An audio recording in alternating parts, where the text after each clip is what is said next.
Greetings, welcome back to Pinkoddbird. Today we're here to review our October prompts for Prompt Week 2020, which is hashtag oddflock 2020, and go over the new prompts for November. So let's go ahead and get started. It seems like as soon as you're always going to start recording, everything in the world outside starts happening. Yeah, welcome to my life. Okay, so all right, here we are, October. So, as always, I'm talking about my excitement for the month of October, all the great things to come. And then day one, what month were you born in? Fill this page with elements that you feel encompass your month. And so, obviously, my month is April. And here in the United States, that is spring. So, I had this little lunchbox filled with all kinds of like colorful, bright, springy kind of stuff, and even little balloons, like because that's when my birthday is, you know. So, so that's my month of April, or that's my day one prompt. Day two, I had to do a lot of shortcuts in this book, in this month's prompts, because October was super jam-packed for me, and so I'm like, you know, I had to, you know, do things a little differently than I would, but that's okay, you know, sometimes we have time crunches, and we just do what we can, as long as you get them done. So day number two. Do you like pumpkin? If so, what's your favorite pumpkin food or drink? And obviously, if you guys know me, you know that I love coffee, particularly Starbucks. And then, of course, when fall comes around, I love the pumpkin spice latte, but without whipped cream. Day number three.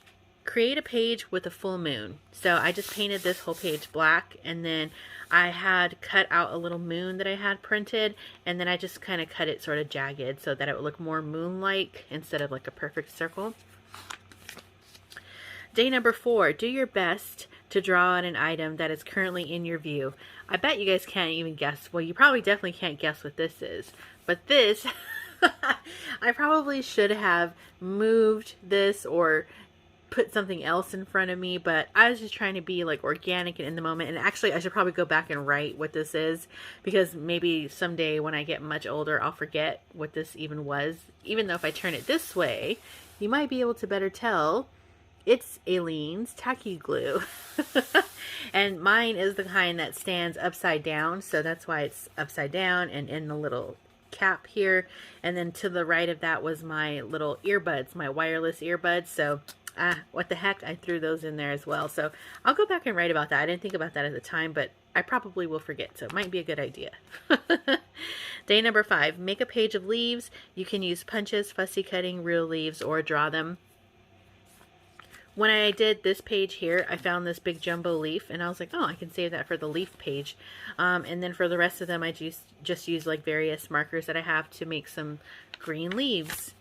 Day number six, write a short poem about autumn. So my poem is called Trick or Treat with a question mark. So it's like trick or treat. Autumn winds and pumpkin vibes. Trick or treat in costume tribes. Crunchy leaves beneath thy boots. Willows weeping at the roots. Autumn winds and pumpkin vibes. Fall descriptions as one scribes. Enjoy it now, for it is fleeting. Unusual year, no trick or treating. And finally, we have day number 7 here.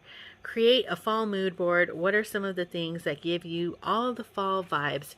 And so instead of taking like piece by piece by piece, I just found a mood board that had all of the elements that I personally like. So because for me, you know, I wanted it to be kind of like encompassing of fall and October.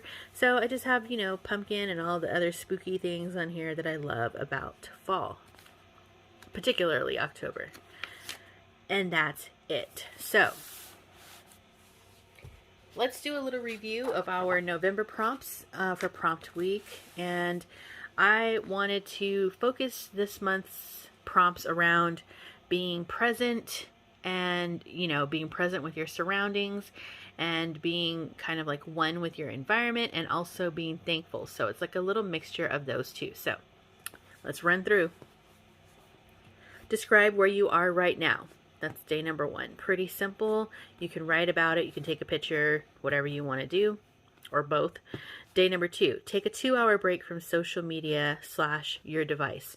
What did you do? So, I feel like, especially with everything that's going on now with like all of the election and how long it's taking, everyone's kind of like on edge. And so you can use these prompts to actually just keep your mind off of that. But also it's recommended that you just kind of put your phone down while things are being figured out. So what'd you do? You can take a walk, you can paint, you can craft, you can bake. There's like a trillion things that you can do. You can watch a movie. 2 hours, okay? 2 hours. Do it, you guys. Day number 3, write 3 positive affirmations to yourself. Day number 4, write a thank you note to a loved one. And you can actually keep that note for yourself if there's something personal that you are thinking back on and you want to thank them for it. You can totally keep this, or you can actually maybe write 2 copies and keep one for yourself and actually send it or give it to your loved one. So that's up to you. Day number 5, what makes you fond of November? Create a page based around that. So pretty self-explanatory. Day number 6, what is your favorite fruit or vegetable in season? Sketch it out and write why you love it. So yeah, I know where some of us are in different regions and different fruits and vegetables are in season. So whatever your favorite is for this time of year, try and draw it and then, tell us why you like it. Day 7, are you currently reading anything? Write a little blurb about what you are reading. Oop, I made a typo. Well, you get what I'm trying to say. Write a little blurb about what you are reading and what you like about it. So again, that's kind of like coming together with the mindfulness and being, one with yourself, peacefulness. Reading can also be kind of like meditation. So that is just being present and what are you enjoying about the book that you're reading? And then we have our little November clip art here. So those are our November prompts, and I can't believe we only have 1 more month left of this, you guys. So we're almost there. Thank you for everyone who's been hanging in with these prompts. I'm really looking forward to next month because, it's Christmas. So we get to do some Christmas ones if you're into that, or seasonal, I guess I should say, holiday. All right. So all right, I appreciate you guys being here with me. Hang in there. Everything's gonna, all work out, and just do some things that that put you at ease and you can do without having a lot of stress on yourself, is my best advice to you. And I hope that these prompts can give you a little bit of that. 7 days worth here. So you can find these prompts on my website, pinkoddbird.com, and I will also link them for you in the description box below. And that is going to wrap it up for me for now. Be sure to stay tuned because you never know what direction this odd flock of ours is heading into. And until next time, toodaloo.